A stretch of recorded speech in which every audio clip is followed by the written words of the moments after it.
Hey everyone, welcome to another episode of Darshan Talks. I'm your host, Darshan Kulkarni. Today's interview is going to be really, really exciting. We're going to talk about patient centricity, about patient engagement, and how we can be involved as patients in clinical research. So if you're in medical affairs and you care about clinical research, you probably are in the right place. If you're in clinical research and you care about clinical research, you're probably in the right place.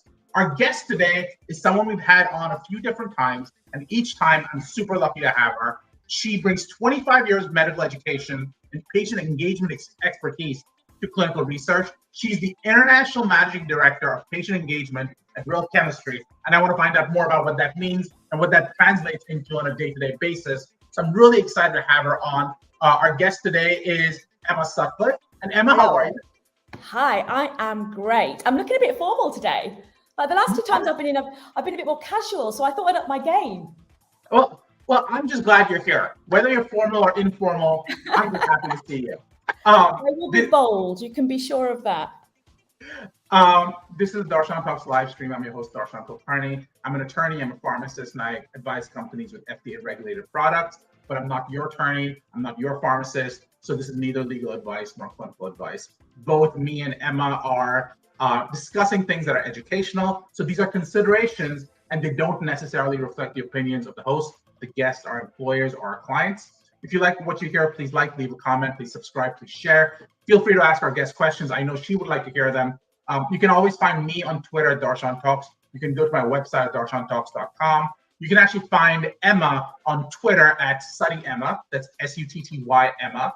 And you can find her on LinkedIn as well. And I will make sure I post that for you. So this is actually a link to her profile. I've already sent it out on YouTube. So if you go to YouTube, you can find that as well. And she has some really interesting articles coming out. So I have posted a link to her article on bringing patients into the conversation. So Emma, let's talk a little bit about this. So we're talking about bringing the patient voice. And I feel like we've talked about bringing the patient voice into these conversations for the last 25 years. Why is the time now?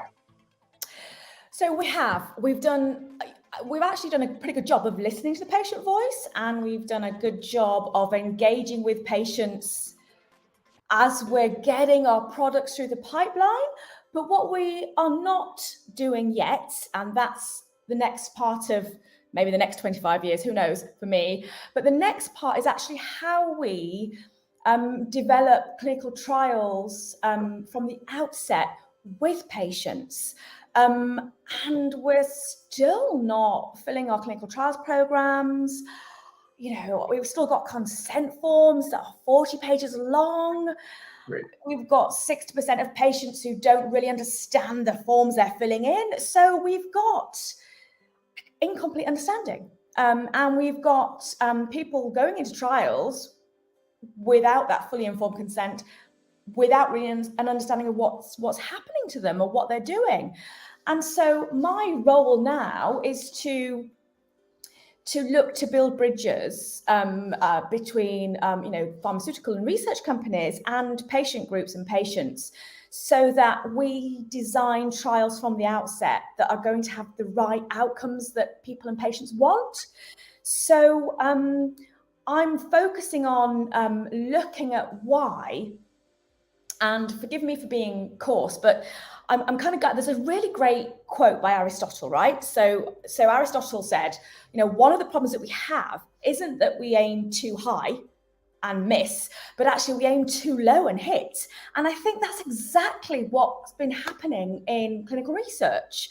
So we're so guarded and we're so careful, and that's great.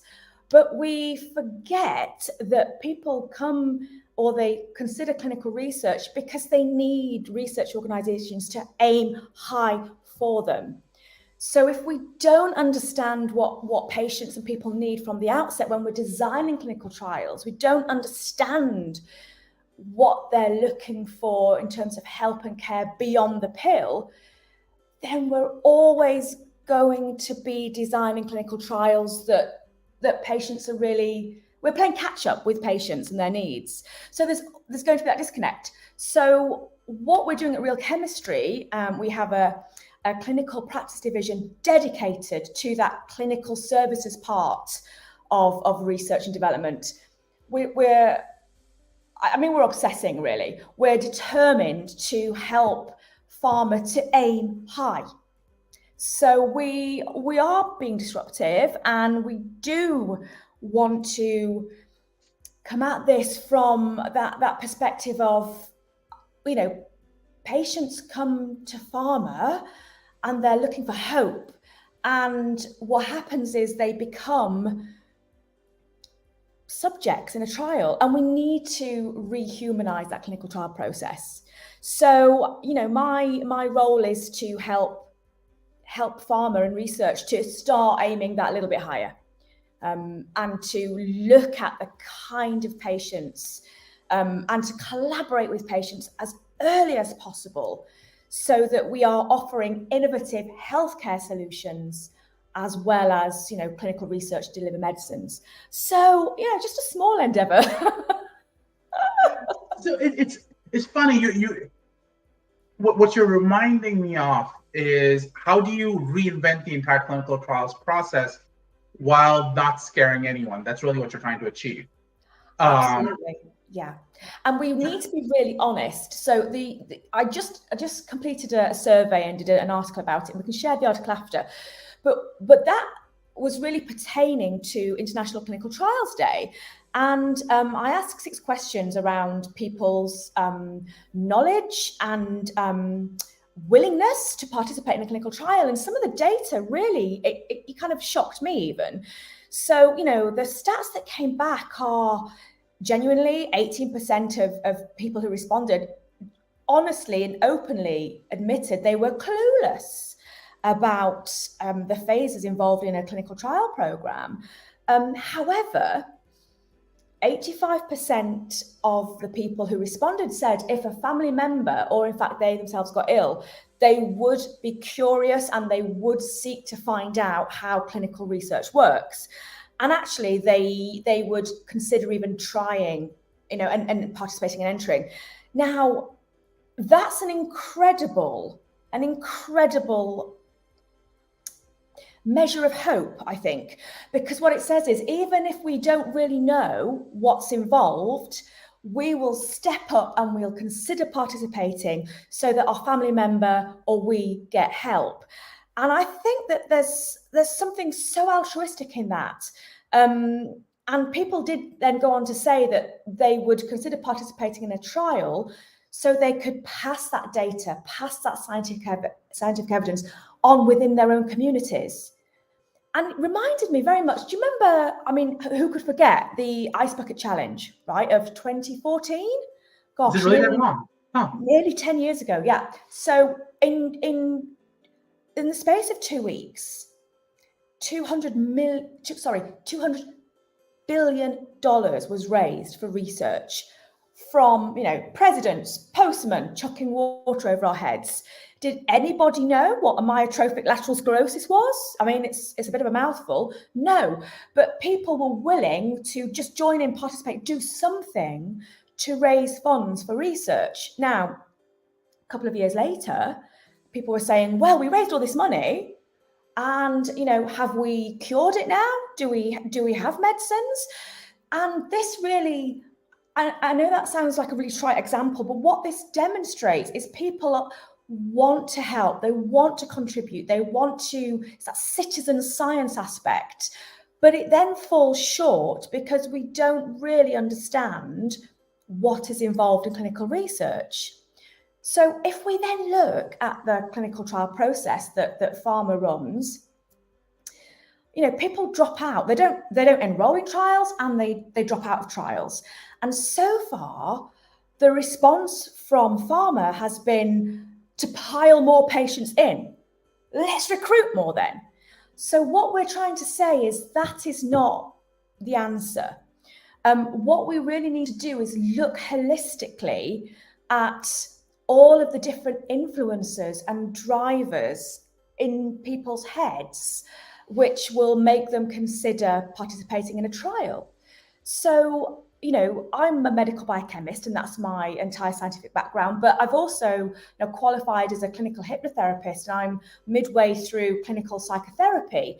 And what that's taught me is First and foremost, I love medical science, but we make decisions as humans based on our emotions and our feelings. And if we look at those 4 core emotions, the 4 core emotions are happiness, sadness, anger, fear. And they translate into behaviors. Happiness translates to confidence. Sadness translates to a longing. Anger translates to frustration. And then fear translates to worry. And this, I think, is what's behind those data stats of why people wouldn't participate in a trial, but they would if they had a reason to do so. So when we address their fear and when we give them hope and give them confidence, then they will participate. So the answer isn't to pile more people in, it's to go to people's thoughts, feelings and behaviors and influences and determine how to inspire confidence about clinical research. So that's where we're coming from. And I just recently, I don't know if you read it, but I just read Albert Bourla, CEO of Pfizer's book, the Moonshot book, about the incredible delivery of the COVID vaccine in 9 months.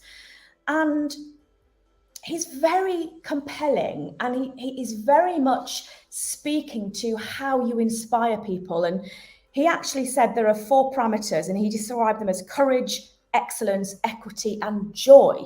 And when you approach people or you inspire them with those feelings, then that's when you get great things. And I am really excited because what we can see is leaders like that in our industry starting to say, hey, come on, we've got to go after the human factors and the emotions, and we've got to do that bit to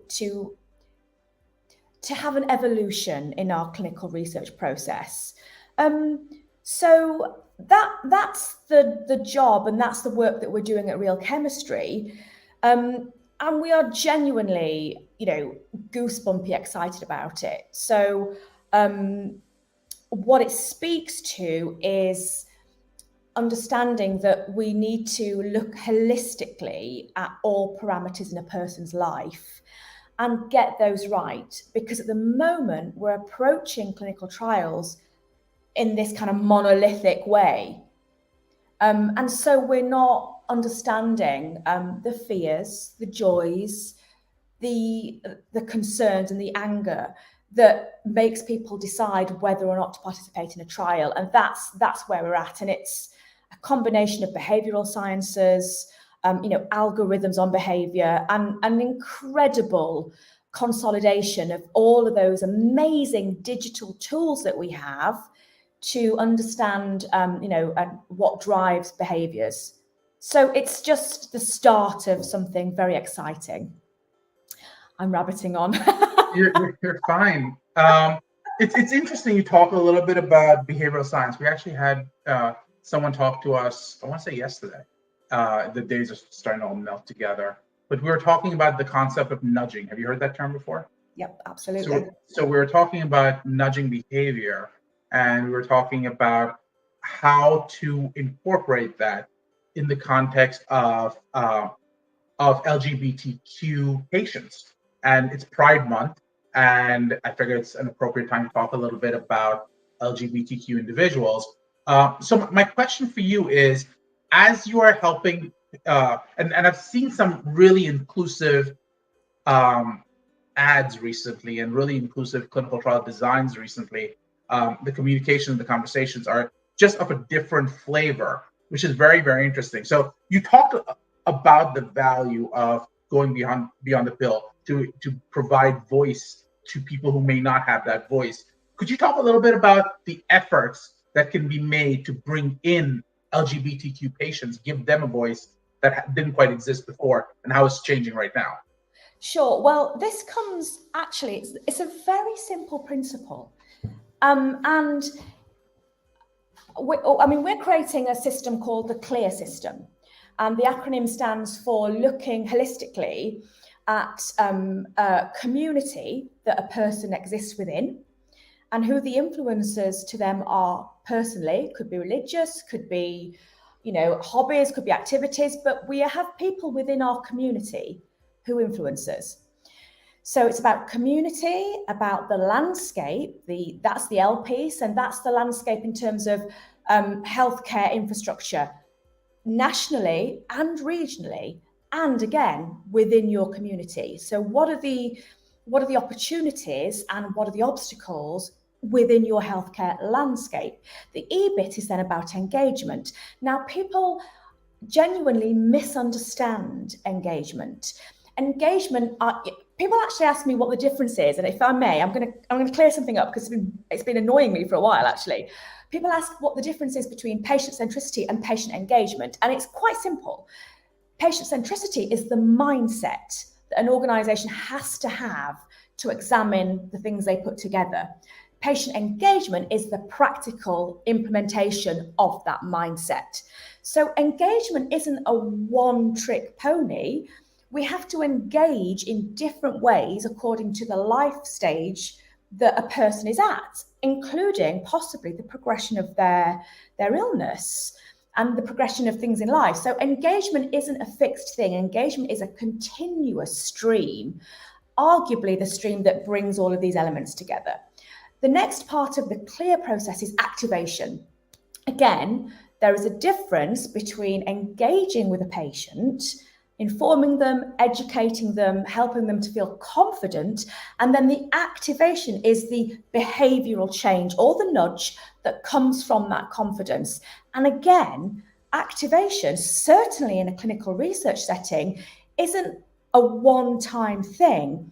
People will be in a clinical trial, it might go on for several months, it might go on for a few years, and their activation needs and their behavioural support needs will change because guess what? They've got a whole life going on outside of the clinical trial.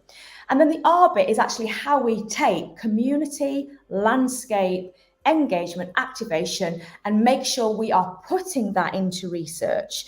Now, what we have to be really percipient about is that we are looking to put the patient experience of their everyday lives into the clinical research design as soon as possible.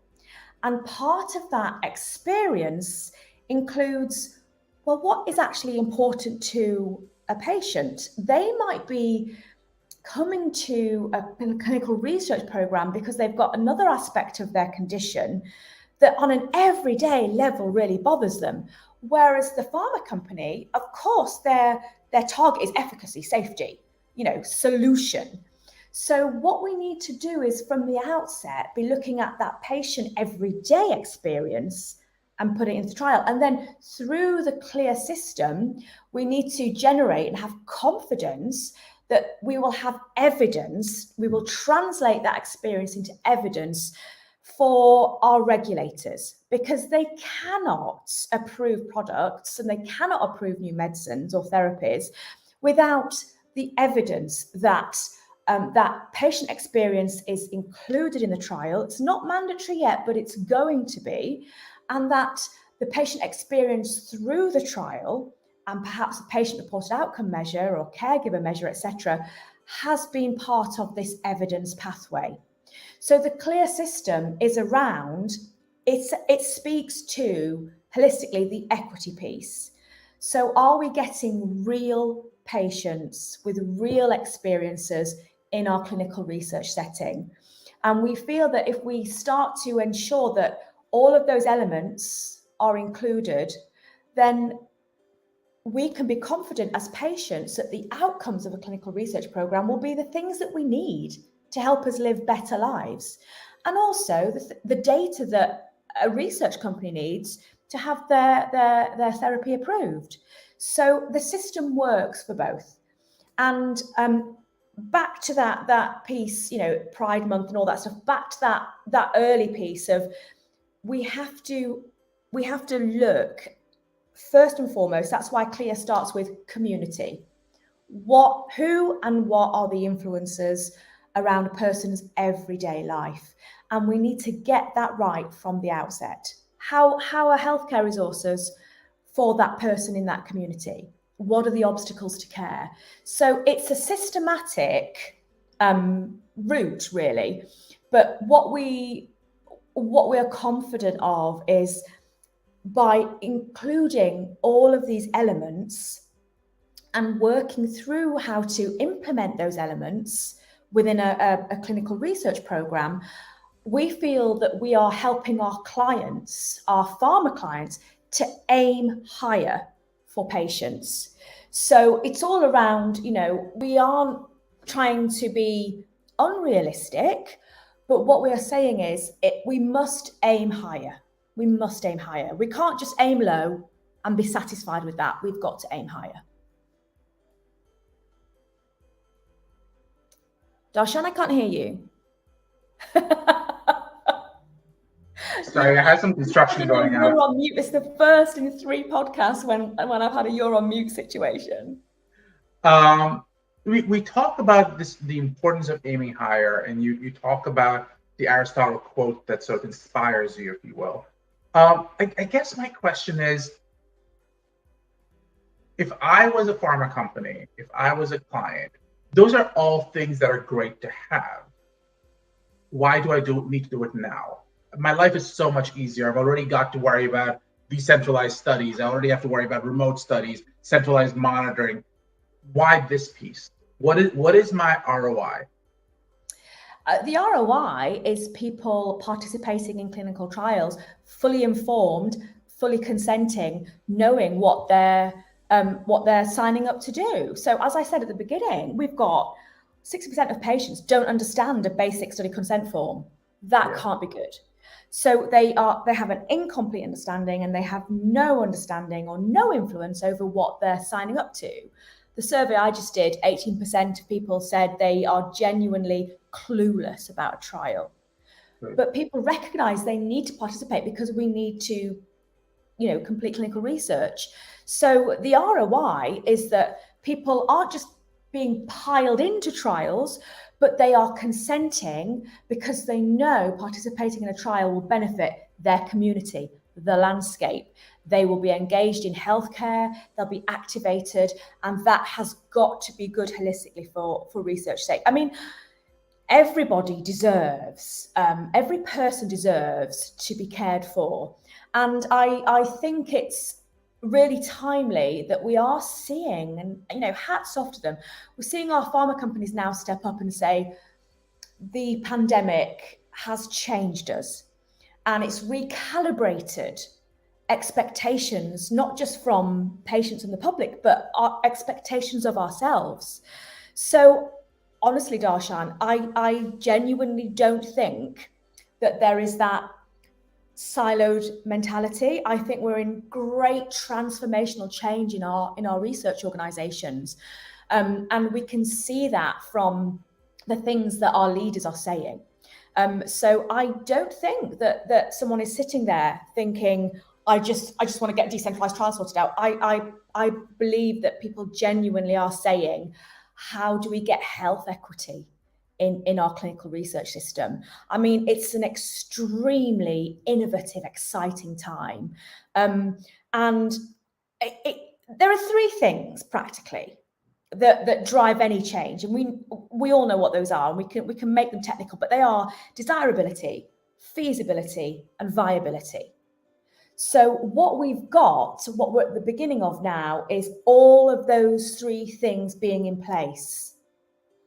People are desiring to contribute to clinical research.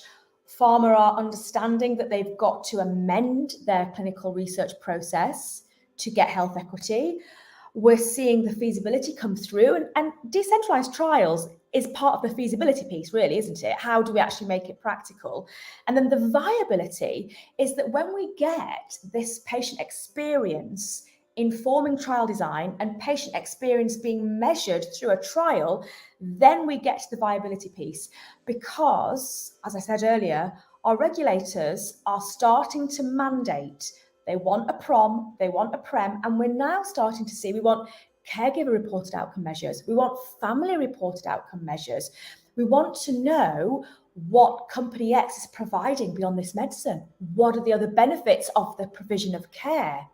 So engagement in itself is stepping up in terms of, I know we think of adjuvant therapy, and ASCO is going on right now. We think of it as actual a chemical adjuvant supportive therapy, but we're thinking about patient engagement and health literacy and trial literacy as an adjuvant support in itself for healthcare. And I think it's only right that pharma starts to get the credit for the incredible patient support programs that they've almost always provided, but now they provide it as mandatory, and our regulators are starting to see and seek mandatory provision.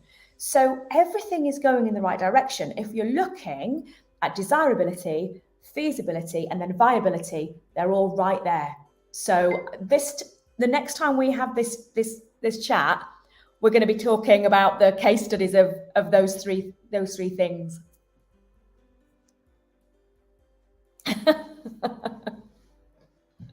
I should give you like a warning, shouldn't I? No, I'm just being polite in terms of not hearing this, but I'm going to try to be good.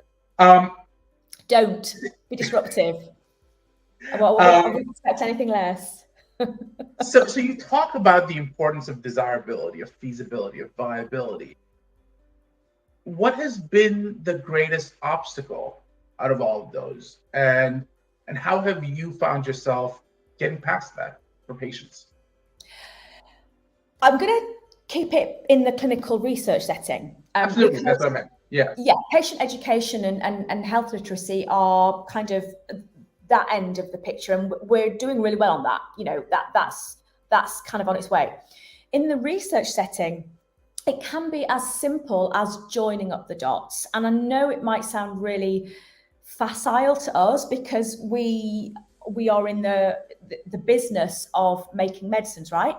But the terms, the language, the processes, they are quite frightening for someone who's just received a diagnosis. You know, so right at the basics, down to the basics, you know, would somebody know what last observation carried forward is? Would somebody know what this is? Would somebody know when they're signing up? You know, the example I like to give is when we see trial design that's set up for somebody living with Parkinson's, and they have to get to the trial site by 8:30 on a morning. It's just not going to work. They are not mobile at that time.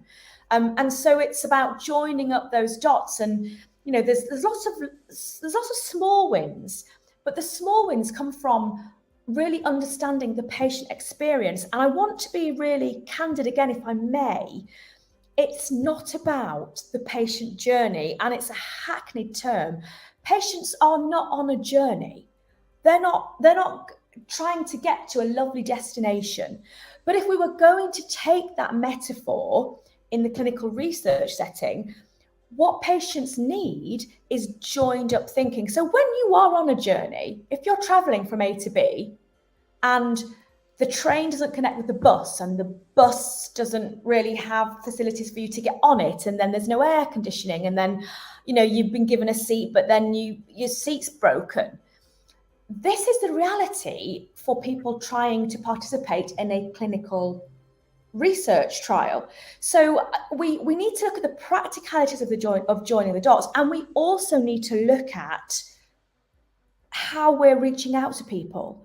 So, you know, if I'm, as you know, a white middle-aged woman trying to reach out to somebody of a different ethnicity, in a different culture, in a different environment, people want to see people who look like them. And one of the key things we need to be really honest about is, how are we recruiting kind of minority groups, people of colour? How are we recruiting people on lower socioeconomic incomes? How are they even aware that clinical trials exist? So we do have to look at that piece. And it comes down to, you know, sitting and looking at a protocol, for example, that might even describe somebody as a subject. So right from the outset, we're getting it wrong. And it would be not too difficult to start getting right. That's where we talk in the CLEAR system around the community. So what we're starting to do is say, no, actually, we need to be going into people's communities. We need to be communicating with the people who influence them on a daily basis, are the people and the faces they know and trust and have confidence with. And we need to be increasing clinical trial literacy within that grassroots level. And it starts from there. And there is work to do, but as I said, that desirability to do this is ready. It's ripe. Well, that sounds like an incredibly exciting conversation to have as a follow-up, because it sounds like you're doing some more work in this space. You're actually bringing more articles, and we actually sent out some of the articles that you've referenced. This specific article at Real Chemistry on does the heart rule the head should be especially interesting as we continue. So, Emma, before we go, two big questions. The first question: how can people reach you? Whoops. I would be delighted if they would reach me on Twitter at Sutty Emma. Every month, on the first Wednesday of each month, we run a very open conversation. It's called Real Patients, and it's inviting people to share their real world evidence and experiences, to say what they want to be better engaged, to say what activation works for them, and also to share their life goals. Because we do forget in the clinical research setting that people have a life beyond the condition, they have a life beyond the trial. So we're trying to integrate real patients into clinical research. So I would be delighted if people would join the next one on the first Wednesday of July. Perfect. And my last question is, what would your takeaway be? My takeaway, it's tea time. Are you talking food? Takeaway for this conversation. I would really hope that people would appreciate that everything is in place. Desirability, feasibility, and viability for us to aim higher. And we can do that. Pharma can have a trusted methodology and a system to make them feel safe and confident, and patients can have the confidence that pharma will aim higher with their clinical research setup. And it's just the beginning of, it's the moonshot piece. This is where we're at with clinical research, and absolutely fantastic things are going to happen when we get that clear system in place. Oh, that's amazing. I can't wait to have you back on, talk about this further. So Emma, this was amazing. Thank you so much. Very well. Congratulations again on all the world conquering you're doing, because there's so much you're up to. I'm not alone. I've got an amazing team. And my partner in crime, I shouldn't really call her that, Alexandra Charge at Real Chemistry. I really want to give mention to her, because I'm very much all around the patient engagement and the patient, and I proselytize about that. And Alex comes from that much more clinical setting within pharma organizations. So she understands the obstacles that pharma have. So what you've got in the two of us is an absolute partnership to say this has to happen and this is going to happen. And we've got both thorough understanding of ClinOps and thorough understanding of patient engagement. So, we are not going to stop until this happens. It's amazing. Emma, thank you again. Welcome. Good seeing you. Toodle pip.